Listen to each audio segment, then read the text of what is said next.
And I'm back. Because I'm like block filming stuff to make up for the fact that I didn't post for like 3 days because I AP exams. So this episode is going to be my coming out story. So I'm non-binary and I identify as queer, although I don't particularly enjoy straight people calling me that. It makes me uncomfortable. Straight people can call me gay, it's whatever. So in 8th grade, I got super into Glee, but I was like the overly invested straight ally. Like, I thought I was straight, and I was just like, oh, I love these gays so much. I love them. Even though, like, thinking back, there was so much stuff in, like, 8th grade where I was like, I should have realized I was gay earlier. But I didn't. And so I used to watch Degrassi, and, like, I freaking fell in love with Adam Torres, and I was like, yes, he's so pretty, he's so handsome, I want to marry him. And I looked up the person who played him. I was super confused because I was like I knew that the character was like a trans guy, but I was like, why isn't he played by a trans guy? Question mark. But then I was like, damn, she's still really hot. And I was like, shit, am I gay? And some like little 14-year-old me was like, I like girls and boys? Question mark. And so I did like a really dumb thing. So instead of like using my like verbal words to talk to my parents about this, I wrote them a letter being like, so I like girls, but I don't want to label myself, because I didn't know a lot of words at the time, so it's like, I like girls.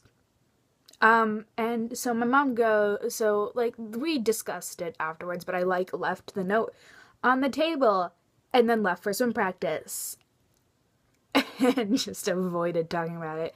But my dad kind of gave me the, I don't want you to have to label yourself, even though in the note, which my mom had pointed out, in the note I was like, I don't want to label myself. And then I like slowly came out, and I wasn't like super in the closet. I was pretty open about it because I was like, I watched Glee, and so my brain was like, this is totally okay, everything's gonna be great. Which, I mean, like, for the most part it is. I don't care.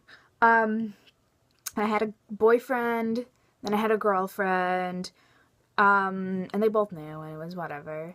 And then like things were going fine.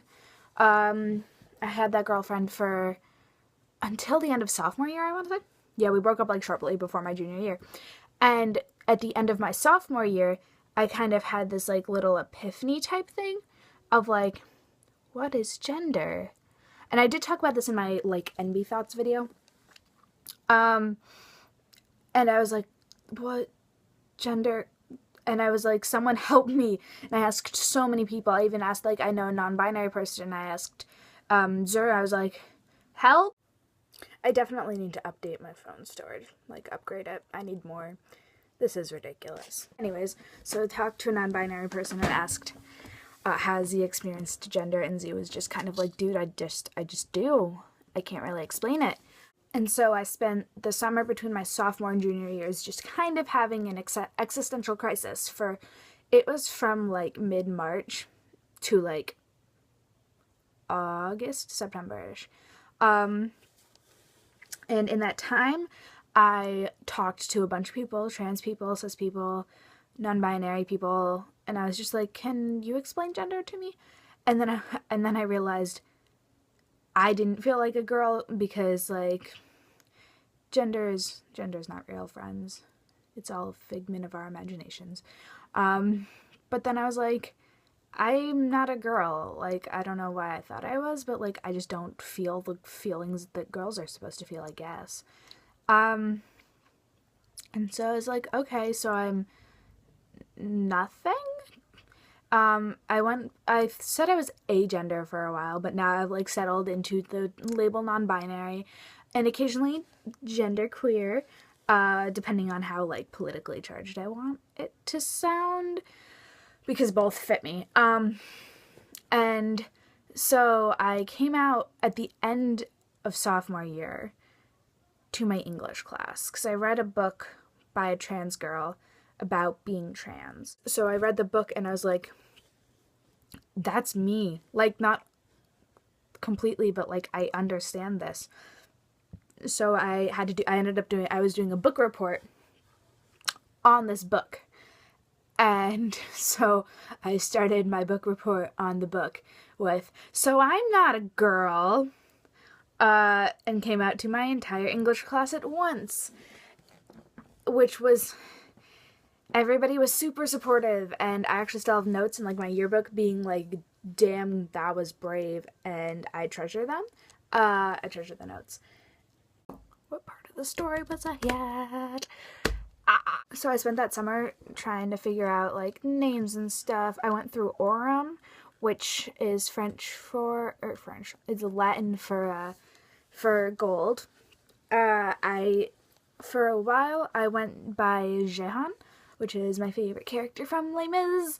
And then I was like, nobody's gonna be able to pronounce that. Like, what was I thinking? So I was like, I'll just go by the first syllable, so J or J. And I was like, okay, but do I like use just the letter, or do I use the whole like J-A-Y? So I go by J-A-Y, but like a lot of people just use J. And then I realized that like my name will be Jay-Z. I didn't realize it until people in my English class were like, yo, it's Jay-Z, and I was like, yeah, okay, I'll live with this. So I've been out as non-binary for 2 years now. But the thing is, like, you never really stop coming out. Like, I'm never gonna, like, every time I meet someone new and I use they, them pronouns, or once I wear a chest binder, if I look more masculine, I say my boyfriend. It's a never-ending thing. So, like, my coming out story in general may be over, but it's not ever gonna be completely over. But, like, I guess I'm okay with that. I wish I didn't have to keep coming out. I wish it was just commonplace, but c'est la vie. So I guess this is gonna be number 2 talkie vlog, I guess. So if you guys want to hear me talk more about like gender and sexuality and that stuff, I love talking about it. So yeah. Okay.